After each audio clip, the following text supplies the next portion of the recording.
کا پوچھے بغیر نکلی نہ چلتے خیر زینب نے یوں کرایا تعارف امام کا پوچھے بغیر نکلی نہ چلتے خیر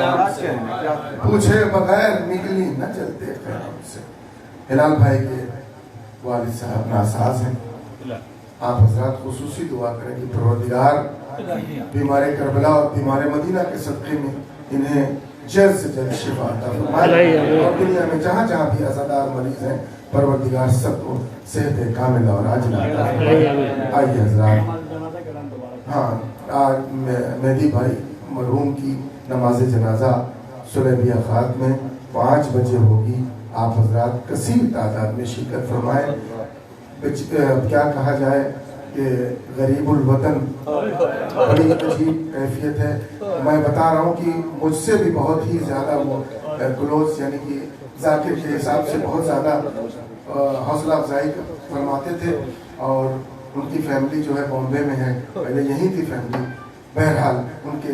گھر والوں کے حق میں، ان کی اہلیہ کے حق میں، اس کے بچے کے حق میں آپ حضرات دعا کریں کہ پروردگار ان کو مولا حسین کے صدقے میں صبر کثیر عطا فرمائے اور ان کی مغفرت کرے، ان کے درجات کو عالی فرمائے۔ آج 5 بجے شام کو سلیبیہ خاک میں ان کی نماز جنازہ اور تدفین ہے۔ آپ حضرات سے شرکت کی گزارش کی گئی ہے۔ میں بسط ادب گزارش کر رہا ہوں عالی جناب مولانا سید آصف حسین رضوی صاحب قبلہ سے کہ ان کی صحت و سلامتی کے لیے صلوات پڑھتے ہوئے ان کا استقبال فرمائیں۔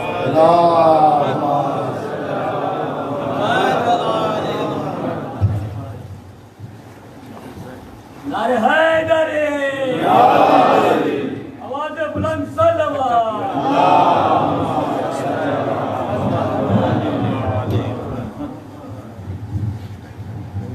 ظہور امام زمانہ بلند تر صلوات۔ اللہم صلی علی محمد۔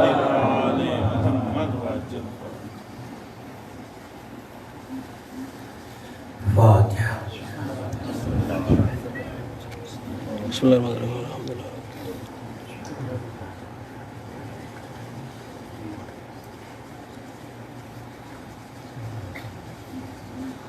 بسم اللہ الرحمن الرحیم۔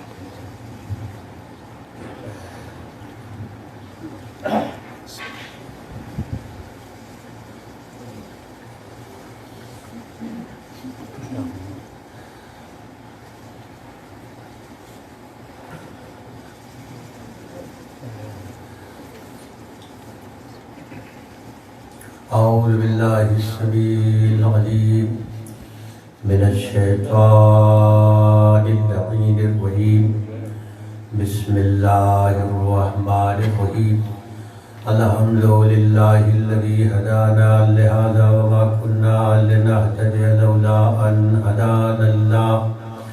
لقد جاءت رسل ربنا بالحق والصلاة والسلام على النبي الأمي القرشي الهاشمي أبي القاسم محمد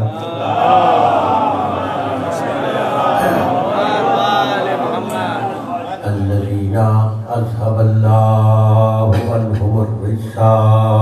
وطهرهم تطهيرا محمد وعلى أهل بيته الطيبين الطاهرين المعصومين المظلومين، أما بعد فقد قال الله سبحانه وتعالى في القرآن الحكيم وهو أصدق الصادقين وقوله الحق، بسم الله الرحمن الرحيم، والشمس وضحاها والقمر إذا تلاها والنهار إذا جلاها والليل إذا يغشاها والسماء وما بناها والأرض وما طحاها والنفس وما سواها فألهمها فجورها وتقواها۔ صلوات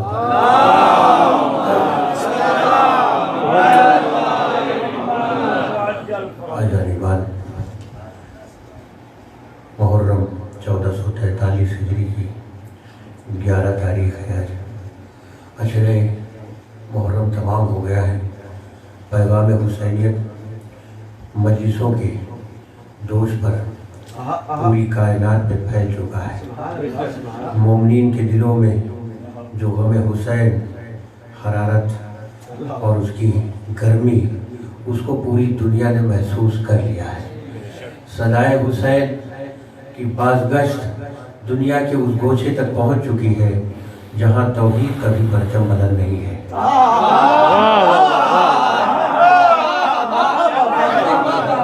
اس مقام پر بھی اور یہ شرف عزاداروں کو حاصل ہے کہ پیغام حسینیت کو جس طریقے سے شہزادی زینب پہنچانا چاہتی تھی اس میں اپنے طور سے پوری صحیح پیغام کر کے دنیا تک پہنچا رہے ہیں. اور میں سمجھتا ہوں کہ اس وقت خواہش یہی تھی بی بی کی، ورنہ اگر آپ سوچیں کہ اس کے پیچھے راز کیا تھا کہ جب شہزادی کو رہائی کا حکم ملا تو آپ نے یہ نہ کہا کہ سید سجاد جلد سے جلد شام چھوڑ دو، اس قید خانے سے رہائی ملی ہے. تو اور یہ ہوتا بھی ہے کہ ظالم کے قید خانے سے جب کسی کو مہلت ملتی ہے تو چاہتا یہی ہے کہ جلد سے جلد وہ قید خانہ ہی نہیں، وہ شہر، وہ علاقہ، وہ جگہ جلد سے جلد چھوڑ دے، کیونکہ ظالم کا کچھ پتہ نہیں کب اس کا ذہن تبدیل ہوتا ہے. لیکن برخلاف اس کے کبھی غور کیجئے اس بات پہ کہ جناب زینب نے بجائے اس کے یہ کہنے کے کہ سید سجاد جلد سے جلد اس شہر کو چھوڑ دو، اس علاقے کو چھوڑ دو، فرماتی ہیں کہ بیٹا ابھی تو ہم نے اپنے بھیا کا ماتم ہی نہیں کیا. ماتم اپنی جگہ پہ، وہ حسرت جناب زینب کی اپنی جگہ پہ،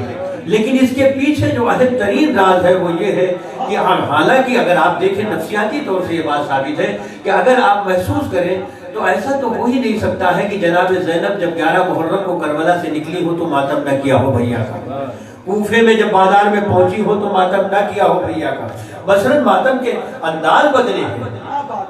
لیکن یہ کہ رونے کے لیے جناب زینب کو یہاں سے لے کے شام تک ہر ایسا موقع تھا جہاں جناب زینب جو ہے بھائی کو یاد کر کے روتی رہی. لیکن یہ خاص طور سے کہنا کہ گھر خالی کرایا جائے چونکہ ابھی میں نے بھیا کا ماتم نہیں کیا،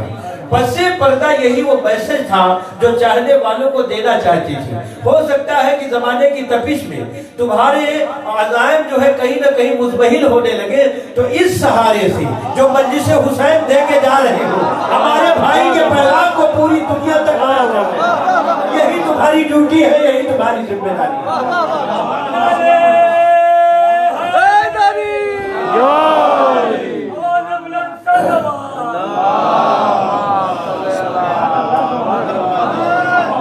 اور کیا شان ہے اس پیغام کی واقعی، جہاں جہاں صدائے حسین بلند ہے. اور میں نے شاید 8 محرم کو مجلس میں اگر آپ کو یاد ہے جملہ کہا تھا کہ دنیا میں جہاں جنگیں ہوئی ہیں یا جنگ سربراہ جس مملکت میں اس کے سربراہ نے جنگ کا نقشہ بنایا ہے تو جنگ کا نقشہ تو یقیناً سربراہ مملکت بناتا ضرور ہے، لیکن جنگ لڑاتا جو ہے وہ کمانڈر ہے. لیکن جنگ ختم ہونے کے بعد کوئی گارنٹی نہیں ہے کہ وہ تذکرہ بھی باقی رہے، اس کے جنرل کا بھی، اس کے سربراہ کا بھی. اور میں نے اس وقت بھی کہا تھا کہ ہمارے بہت سارے جو بزرگ بیٹھے ہوئے ہیں جنگ عظیم کا وہ نقشہ، وہ باتیں یاد ہوں گی، ہو سکتا ہے تھوڑی یاد ہوں اس وقت کی، لیکن یہ کہ تھوڑا ذہن میں آ رہا ہوگا جو بزرگ ہیں کیونکہ وہ کافی پہلے کی بات ہے، ان کو شاید کہ سنا ہو یا مثلا ان کے نالج میں اس وقت بالکل بہت چھوٹے رہے ہوں. لیکن آج اگر آپ پوچھیں کسی سے تو نہ وہ جنگ کے کمانڈر یاد رہ گئے، نہ جنگ کے مطلب وہ جو سربراہان مملکت تھے ان کے نام یاد رہ گئے. ہائے کربلا کے ایک دوپہر میں کیسی جنگ لڑی گئی، کیسی جنگ لڑی گئی کہ کمانڈر بھی یاد رہ گیا، سربراہ مملکت بھی یاد رہ گیا. بلکہ معجزہ تو یہ ہے جہاں جہاں سربراہ کا تذکرہ ہے، یعنی جہاں صدائے یا حسین ہے وہی صدائے ابو الفضل عباس کی جنگ میں حضرت مولا ساتھ ساتھ دونوں پیغام سب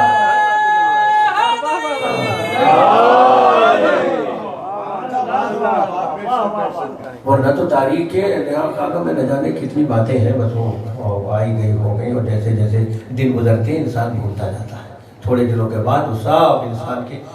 اس میموری میں کچھ رہ ہی نہیں جاتی.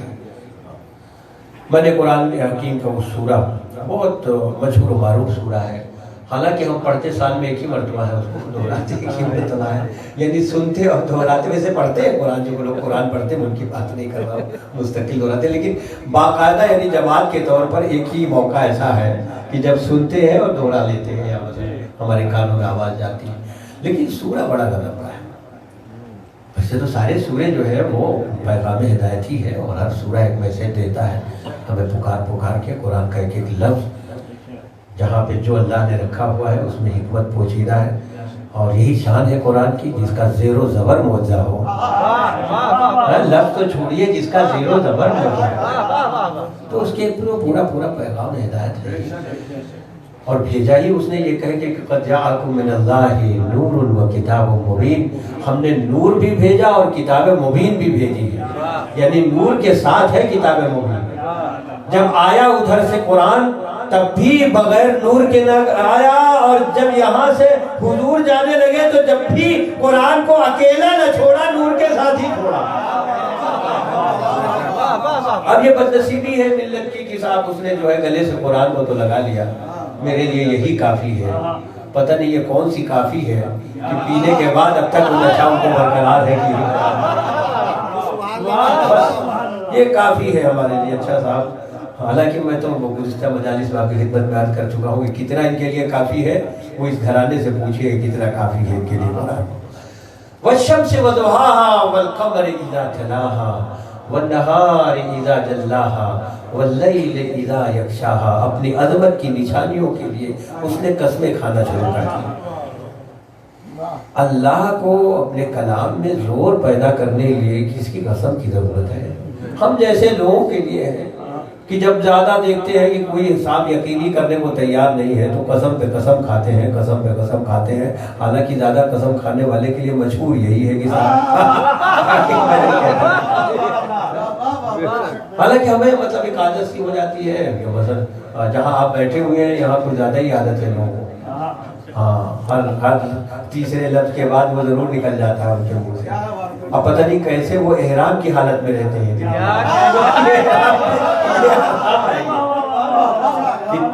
یہ بھی ایک ضبط نفس ہے ان کا کہ کتنی دیر تک وہ احرام کی حالت میں اس کیفیت میں برقرار رہتے ہیں بیچارے، ہر تیسرے چوتھے اس لفظ کے بعد وہ نکل جاتا ہے۔ لیکن یہ ہماری کمزوری ہے، ہمارے کلام کی کمزوری ہے، ہمارے کلام کا عیب اور نقص ہے کہ ہم اپنی بات پہ زور پیدا کرنے کے لیے کسی کو یقین دلانے کے لیے قسم کھائیں تاکہ سامنے والے کو یقین آئے، لیکن وہ جو قادر الکلام ہی نہیں بلکہ خالق الکلام ہے، اسے اپنے کلام میں زور پیدا کرنے کی کوئی ضرورت نہیں ہے، وہ جو کہہ دیا اس نے وہی حق ہے، اور حق کی تعریف بھی یہی ہے کہ جو مانا جائے وہ حق ہے، نہ جو مانا جائے وہ حق ہے اور جو نہ مانا جائے وہ بھی حق ہے۔ حق کی کیفیت پر کوئی فرق نہیں پڑتا کہ صاحب ماننے والے زیادہ ہیں تو حق ہوگا، کم ماننے والے ہیں تو حق نہیں ہوگا، حق کہتے ہی اسی کو ہے جو مانا جائے تب بھی حق اور نہ مانا جائے تب بھی حق ہے۔ تو اس کو اپنے کلام میں زور دینے کی کوئی ضرورت نہیں تھی، لیکن یہاں زور دیا اس نے، کیا کہا؟ وَالشَّمْسِ وَضُحَاهَا، قسم ہے اس سورج کی جو نصف النہار پہ ہو، بالکل نصف النہار پہ۔ نصف النہار کے سورج کا مطلب سمجھ رہے، ایک وقت ایسا آتا ہے کہ انسان کا سایہ جو ہے سمٹ کے اس تک محدود ہو جاتا ہے، بالکل ایسا کہ جتنی اس کی ہائٹ ہے